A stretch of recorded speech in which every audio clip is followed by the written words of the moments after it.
Hello everyone, welcome to photography with चा। Cinema के साथ हम सब का किसी न किसी अंदाज का एक रोमांस ज़रूर रहा है, क्योंकि सिनेमा का मतलब सिर्फ वो लम्हा नहीं होता था कि जब हम मूवी देखने जाते थे और वो मूवी देख रहे होते थे। उसके पीछे एक सीक्वेंस होता था। यानी पहले तो अपनी मनपसंद फिल्म का इंतज़ार करना, फिर उसके लिए पैसे इकट्ठे करना, फिर बार बार पोस्टर जाके देखना, और फिर वो दिन जिस दिन फिल्म रिलीज़ होना और वो पहला शो देखने का एक एक्साइटमेंट, और दोस्तों के साथ फिर फिल्म देखने जाना, एक रश में लाइन में लगना, और फिर जब लाइन से निकलना और बताना कि मैंने टिकट ले ली है, तो एक फातिहा बन जाना। और फिर वो लम्हा जब हम मूवी देख रहे होते हैं और जब मूवी देख के बाहर निकलते तो एक पहला शो देखने की एक्साइटमेंट, और फिर घर जाके दोस्तों के साथ कई कई दिन उन मूवी के बारे में डिस्कस करना, गानों का जिक्र करना, और फिर वो कुछ गाने अगर अच्छे लगे तो कई दिन तक ना सिर्फ गुनगुनाते रहना, टेप रिकॉर्ड या सीडी प्लेयर पे वो सुनते रहना जब तक कोई नया गाना पसंद ना आ जाए। वो गाना भूलता ही नहीं था। तो बहरहाल एक रोमांस ज़रूर है हम सब का किसी न किसी अंदाज का सिनेमा के साथ। आज हमारा टॉपिक है कि अपनी तस्वीर में और अपनी वीडियोस में हम सिनेमैटिक लुक कैसे ला सकते हैं।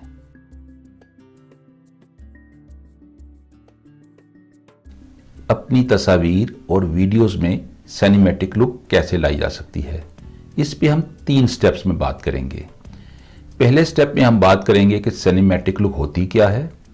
दूसरे स्टेप में हम बात करेंगे कि ये कैसे लाई जा सकती है, क्या करना चाहिए हमें, और तीसरे स्टेप में हम बात करेंगे कि हम कैसे करें।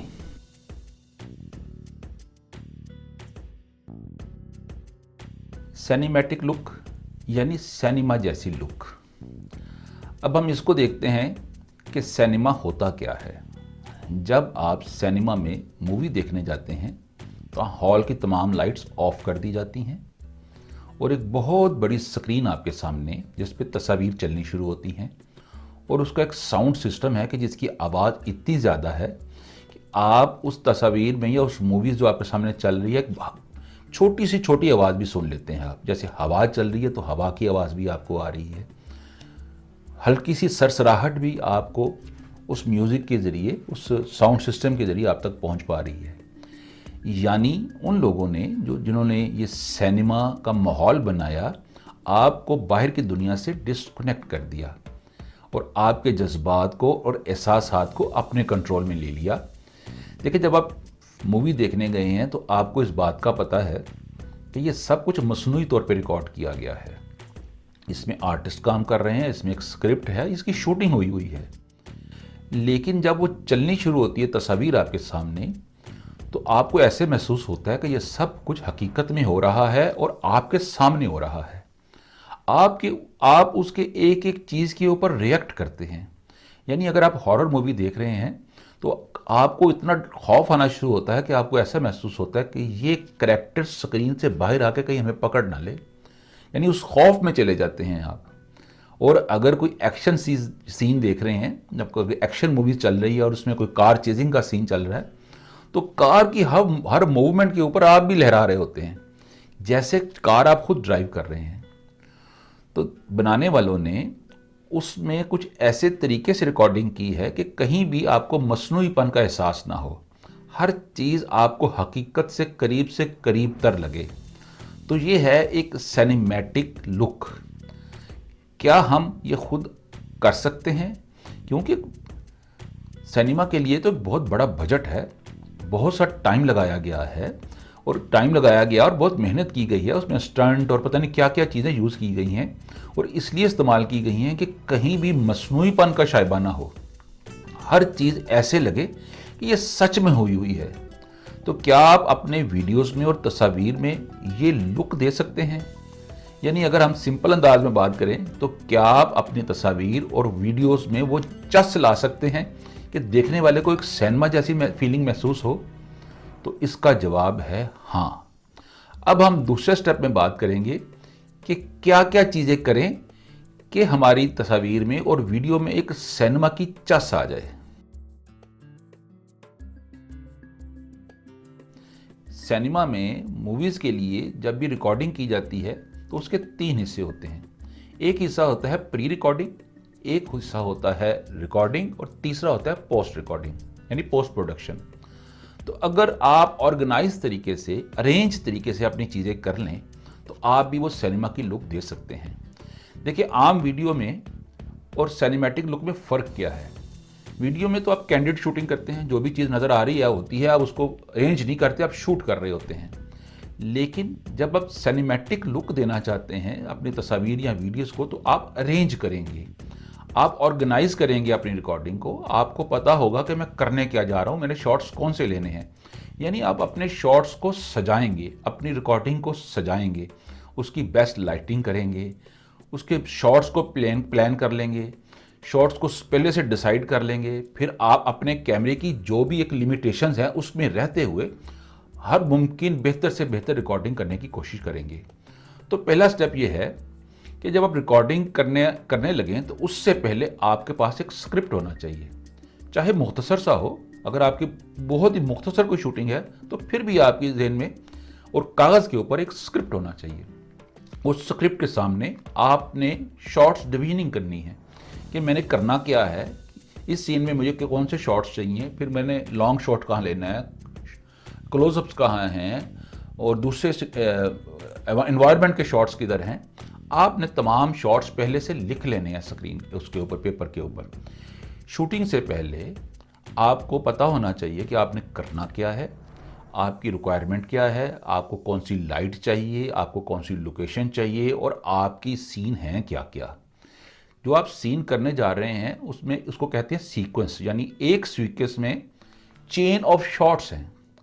एक सीक्वेंस जो है वो एक शॉट का भी हो सकता है और उसमें कुछ ज़्यादा शॉट्स भी हो सकते हैं। तो जो शॉट लेना है आपने वो अरेंज करना है। देखिए, जो सिनेमैटिक वीडियोस हैं उसमें सिर्फ शॉट्स नहीं होंगे, उसमें कुछ और लवाजमात भी होंगे। उसमें ऑडियो भी है, उसमें म्यूज़िक भी है, उसमें किसी ना किसी अंदाज का स्क्रिप्ट भी है, जैसा भी अगर आपके पास स्क्रिप्ट है। और उसके बाद जब आपने उसको रिकॉर्ड कर लेना है तो फिर उसकी एडिटिंग है, उसकी एक कलर टोन है। इन तमाम चीज़ों को यकजा करेंगे तो एक सिनेमैटिक लुक आएगी। क्योंकि जब सिनेमा में ये तमाम चीज़ें यकजा की जाती हैं तो उसमें एक रिदम होता है, इस तमाम चीज़ें एक दूसरे के साथ तालमेल के साथ चल रही होती हैं। अगर किसी एक डिपार्टमेंट में कुछ कमज़ोरी नज़र आ जाएगी तो वो चीज़ क्लिक नहीं करेगी। इसीलिए रिदम का बड़ा ख्याल रखा जाता है। यह ना हो कि कहीं शूटिंग तो बहुत अच्छी हुई है और स्क्रिप्ट वीक है, और कहीं आपका म्यूज़िक ही इतना ज़्यादा हो गया कि आपको डायलॉग की समझ नहीं आ रही। तो तमाम डिपार्टमेंट्स को बड़ा केयरफुली और देखभाल के इस्तेमाल किया जाता है। रिदम हर चीज़ में होगा, एक दूसरे को सपोर्ट करेंगी चीज़ें, कोई चीज़ बहुत ज़्यादा ना चली जाए। इसलिए जब आप काम कर रहे हों तो ऑर्गेनाइज तरीके से करेंगे और आपको पता होगा कि आपने करना क्या है।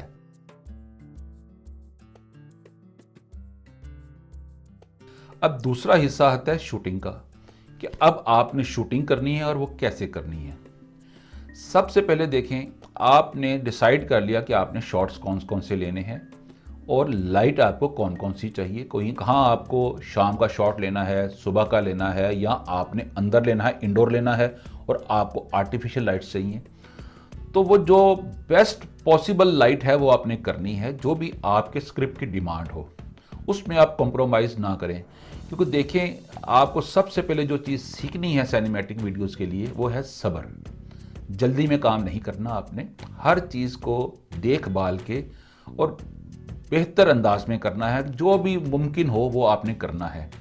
कॉम्प्रोमाइज़ कम से कम करें और कोशिश करें कि जो कुछ आपने डिसाइड किया हुआ है उसको आप फॉलो करें।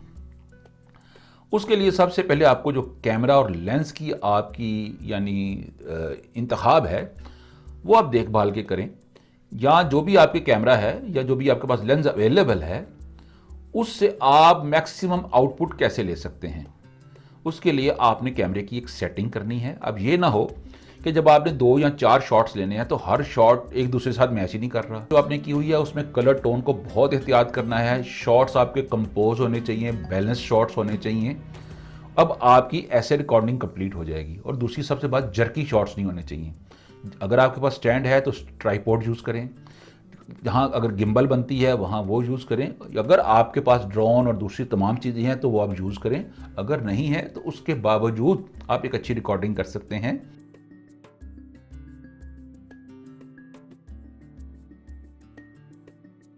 अब आ गया फाइनल पॉइंट, एडिटिंग। ये वो पॉइंट है जहाँ दुल्हन को आप आखिरी टच देते हैं और उसके बाद दुल्हन ने तैयार होकर स्टेज पे जाके बैठ जाना है। यानी आपकी जो वीडियो है उसको फाइनल स्टेज अब आपने देनी है। आपने जो वीडियो आपने रिकॉर्ड की है, जो शॉट्स आपने रिकॉर्ड किए हैं, जो साउंड है आपके पास, जो म्यूज़िक है, उन सबको आपने यकजा करके और एक हतमी शक्ल अपनी प्रोडक्शन को आपने देनी है।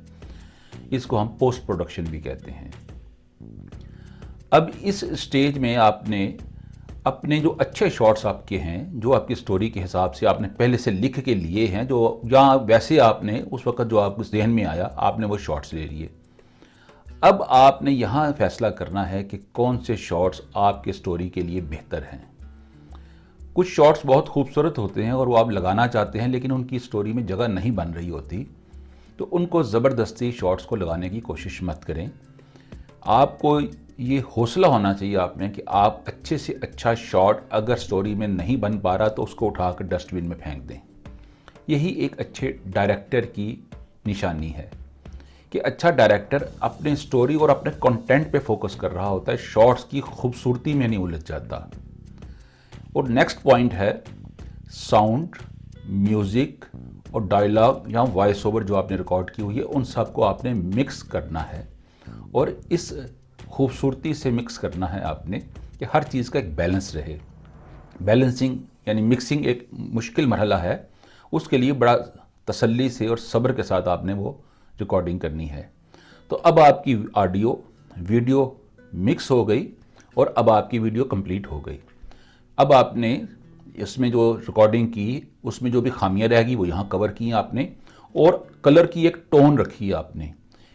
अगर आप इन चीज़ों को फॉलो करेंगे तो इंशाल्लाह आपकी वीडियो में एक सिनेमैटिक लुक आएगी, एक प्रोफेशनल लुक आएगी आपकी वीडियो में। चलिए अब हम एक लोकेशन पे चलते हैं और वहाँ जाके कुछ शूटिंग करते हैं।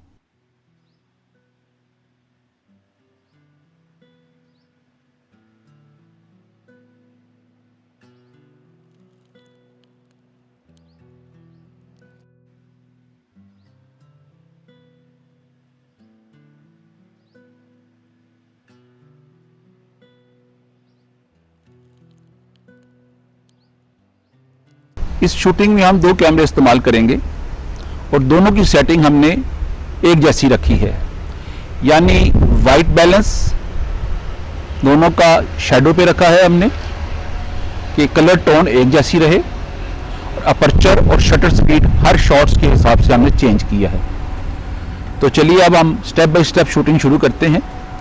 शूटिंग शुरू करने से पहले हमने कुछ शॉट्स प्लान कर लिए हैं, यानी हमने एक तरतीब बना ली है कि कुछ हमने लॉन्ग शॉट्स लेने हैं, कुछ हमने क्लोज शॉट्स लेने हैं, किस कैमरे से लॉन्ग शॉट्स लेने हैं और किस कैमरे से क्लोज शॉट्स लेने हैं, ये दोनों हमने पहले से डिसाइड कर लिया।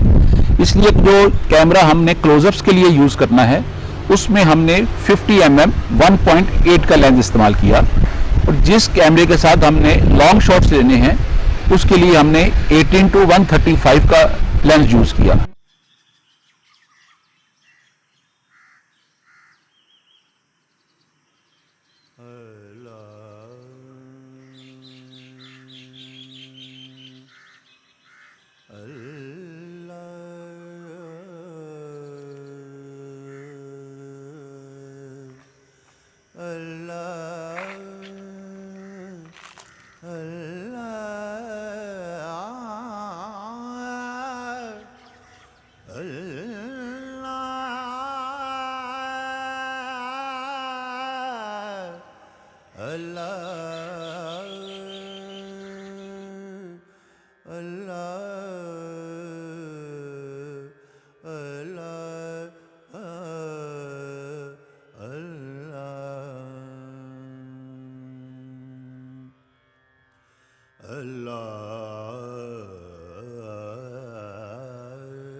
Allah